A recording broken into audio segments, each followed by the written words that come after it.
إن شاء الله عدالة وهي kani waa aabe cali maxamuud oo naftu siin weysay inuu ka samro kana dul tago qabriga gabadhiisa Sahra oo kufsi iyo dil la isugu daray. Sahra cali maxamuud oo 17 sano jir ahayd ayaa qoyskeedu waxa ay sheegeen 9 Diseembar 2021 in kufsi iyo dil lagu geystay gabadhooda degmada Janaale ee gobolka Shabeellaha Hoose. falkaas ay kula kaceen askar ka tirsan ciidamada dawladda waxaana maanta lagu aasay meydka Sahra qabuuraha Jasiira oo ku yaala duleedka Muqdisho kadib 29 bari oo meydka gabadha la dilay uu talaajid ku jiray. qoyska Sahrana ay cadaalad u raadinayeen gabadhooda. meydka Sahra ayaa waxaa qabuuro ku yaala duleedka Muqdisho kula tukaday salaada janaasada ehel iyo saaxiibadeed kuwaasoo ka soo qayb galay duugta daayarta sida naxariis darrada ah loo dilay. aabe cali maxamuud oo ah aabaha dhalay Sahra ayaa dalbanaya cadaalad isagoo sheegay in raggii gabadhiisa kufsiga u geystay iyo dilka ay qaar ka mid ah weli maqan yihiin. gabadhayda Sahra cali maxamuud waxaan doonayaa gabadhaydu inay hesho cadaalad inay heshaan doonayaa gabadhaydu ma ka tagi doono halkaan inaan joogo haddii Ilaahay yiraahdo ayadoon cadaaladeedu aysan meel fuulin. qof ayaa la ii sheegay inay soo gashay xabsiga CID iyo dadka ku howlan inay hawshayda ii dedejiyaan doonayaa inta maqan oo harsanna la ii doono. inta ku shaqada leh waxaan ka doonayaa cadaaladda gabadhaasi inay dhammaystiranto xaq darrada lagu dilay oo dulmiga ee baadilka lagu nafteeda ay ku weysay. ehelada marxuumadda la dilay ayaa dhankooda baaq u diray dawladda waxayna sheegeen in sababta loo aasay meydka gabadha la dilay ay tahay dawladda oo soo qabatay qaar ka mid ah eedeysanayaashii ka dambeeyay kufsiga iyo dilka Sahra. Zahra cali maxamuud waxa ku gaaray ama ku dhacay walaasheen waxay ahayd kufsi waa la dhintaa laakiin dhimashada ay dhimatay ma ahayn dhimasho qadarta alla marka laga yimaado ama xabad lagu dhuftay ama xanuun ay u dhimatay ma ahan. waxay u dhimatay waxa weeye dad mujrimiin ah ayaa kufsaday waliba kufsigu waa kala xanuun badan yahay waxa loo geystay wax la yiraahdo kufsi wadareed.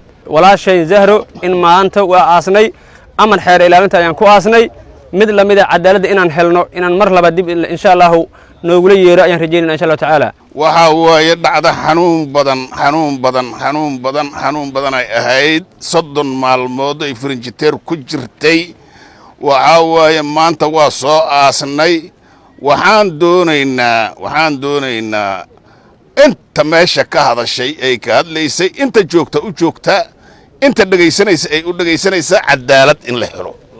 cadaaladan doonaynaa waxa waaye ehelkii marxuumadaas in loo cadli falo ay cadaalad helaan.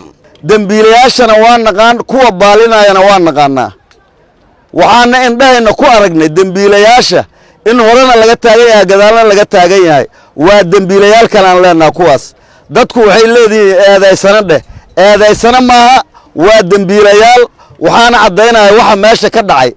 gabadhaas waxaan ognahay jirkeeda qaybo ka mid ah inuu jajaban yahay waxaan ognahay jirkeeda qaybo ka mid ah inuu go'an yahay waxaan indhahayna saarnay waxyaabo bini aadamku uu ka yaaqyaqsado. hay'adaha amniga iyo hay'adaha baarisan waxaan ka codsanaynaa inay si xaq ah u baaraan si xaq ah u soo diiwaan galiyaan si sax ah dukumeentigeeda ugu soo gudbaan hay'adaha cadaaladda ayaan ka codsanaynaa. kuwa xiran in sharci la marsiyo kuwa aan tuhmayna duurka jirana ama ku meeraysanaya meelo kalena waxaan ka codsanaynaa cid kasta oo wax ka qaban karta.